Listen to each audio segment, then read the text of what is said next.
Hello everyone, again. Um, this is going to be my third video. I haven't really thought of a specific topic to talk about today. However, I will answer the question and answer theme that I set last week. I didn't get so many questions, so I thought I'd start with that. And one question I did get was, how do I stand each day without feeling or thinking that I'm ugly or meaningless? And truth is, I do feel that almost every day. The key to it all is how you manage those feelings and what you do with it. I think my weapon against these feelings of meaningless or thinking that I'm ugly is finding strength and comfort from other people, like my fiancé or friends or family, or maybe just doing things that I feel good about.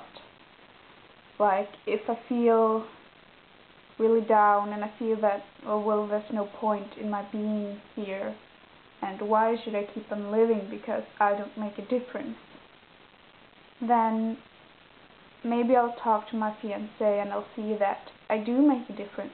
He loves me and he doesn't want to live without me, and that makes me feel loved, and so that helps. And sometimes I think you all recognize this feeling of this. You feel like you don't want to do anything and it's nothing fun and there's no point in doing anything. You have to do something when you feel like that. Even if it feels like it takes all your strength just to do anything, you have to, because it's the only way of getting out of that state of mind, if you like to call it that. What I normally do is I make jewelry. That's one thing about me you probably don't know. I make jewelry, and I also enjoy cooking, and it's not only a part of my disease, but I've always enjoyed cooking and baking, but I try to keep it on a minimum now because I know it's not healthy for me, but I still enjoy it. So, although we have a rule, my fiancé has set a rule for me: if I bake anything or if I cook anything, I have to eat it. I mean, I don't have to eat all of it, but I have to at least taste it. And I think that's very healthy, because I know that I have to taste it if I make it. I think many anorexics, they just bake and cook and they never taste it. I know because I used to be one of them, so that's a healthy rule. Anyway, back to the question. So when I feel ugly and meaningless, I find support and strength from my family, my friends, and I do things that I enjoy. And also I like pamper myself. I do a facial mask, or I'll paint my nails, or do my hair, or basically anything that's good for you, that helps your self-esteem. Yeah.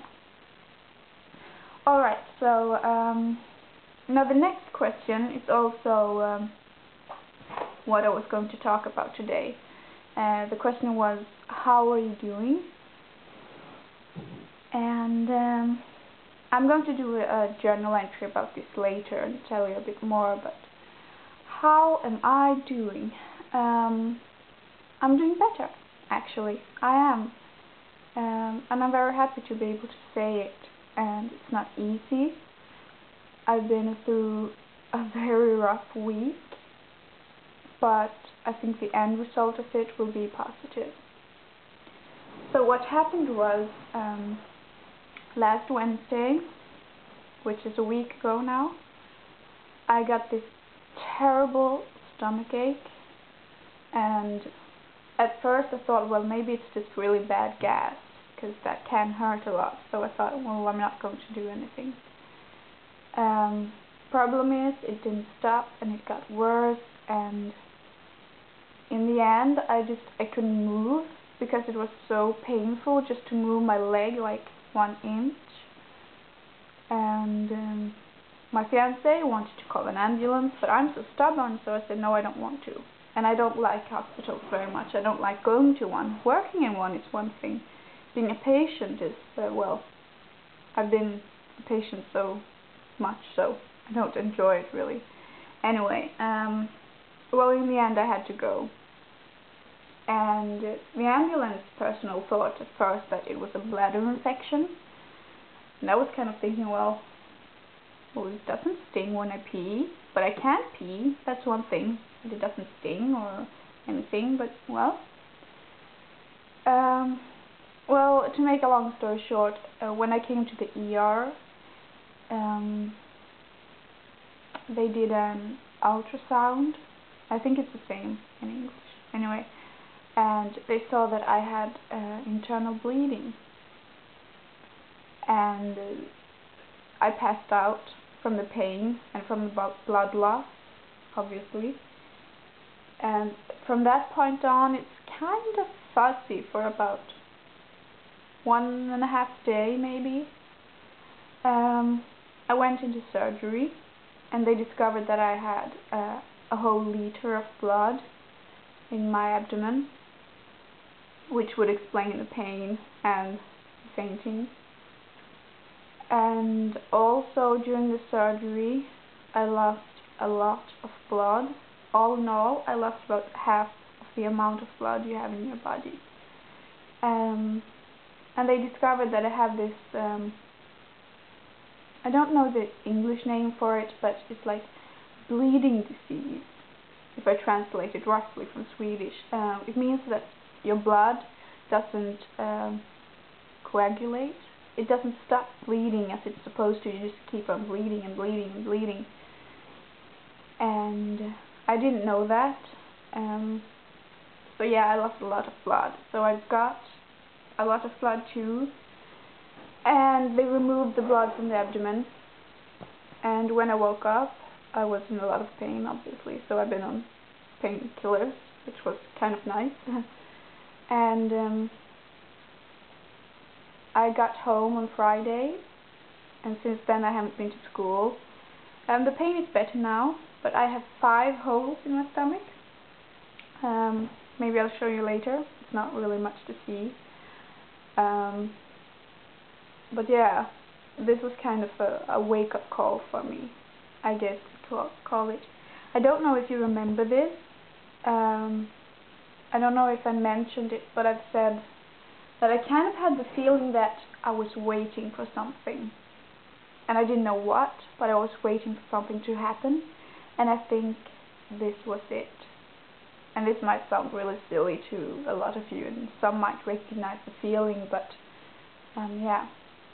I feel like I've been waiting for something, and I think this was it. And it's been a wake-up call. I realized that I am really hurting my body, and yeah, I will die if I don't do anything about it. And that was not a very nice thing to think about or to realize. But it's truth, and as we say, the truth hurts. So when it goes to the eating, it's been a lot better, and I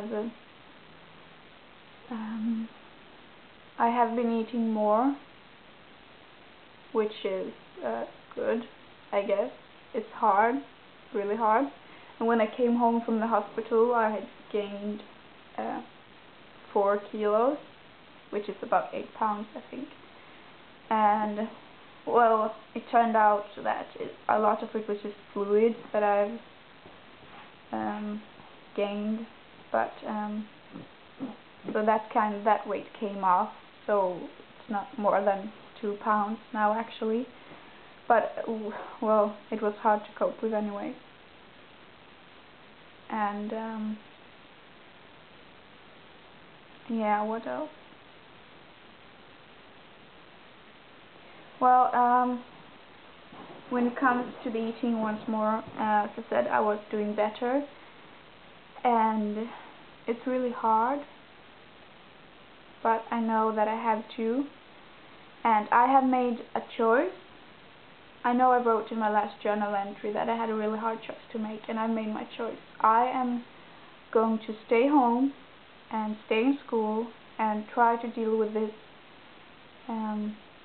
on my own. Well, not really on my own, but with the help of my fiancé and my nutritionist and a therapist, and I'm going to just fight my way out of this relapse, and I'm looking forward to the day when I feel that this isn't an issue for me anymore again. I long for the day when I don't think about food, and that's a part of what's keeping my hope up.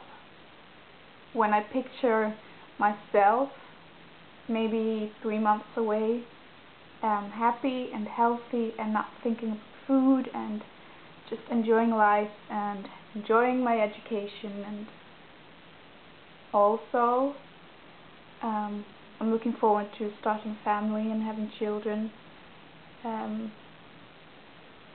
getting married. Who knows when that will be, but that's a whole other story.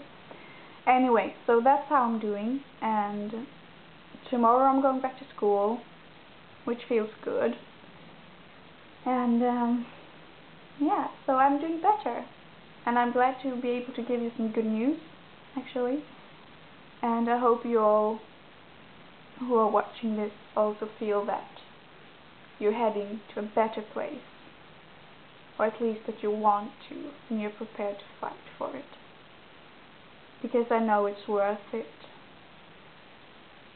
Love you.